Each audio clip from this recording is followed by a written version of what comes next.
Достар, бұл қазақша кино шалу арнасы. Арнаға қош келдіңіздер. Арнаға жазып пікір білдіріңіздер.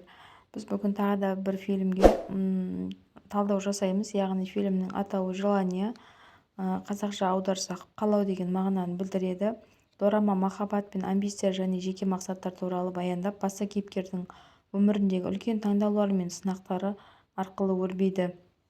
Бұл дорама әсіресе терең ойларға жетелеп, күрделі мәселелерді ашық көрсететін туындыларды жақсы көретін көрермендерге ұнайды.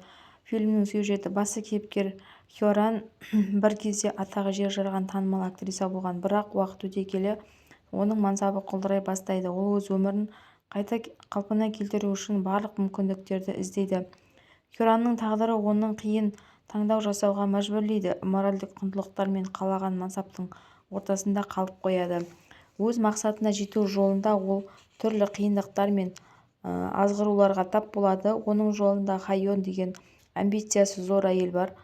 Хайон табысты бизнесменнің әйелі, бірақ оның армандары тек байлықпен шектелмейді.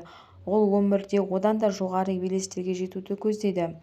Хайон мен Хёранның тағдырлары бір-бірімен тығыз байланысты, өйткені екеуінің де мақсаты өздерінің қалаулары мен армандарына қол жеткізу.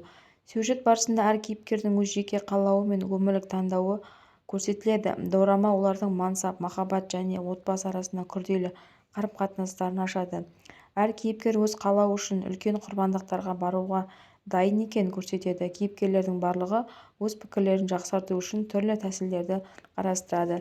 Егер сіз бұл фильмді көрмесеңіз, міндетті түрде көріңіз және өз ойыңызбен бөлісіңіз, достарыңызға таратыңыздар.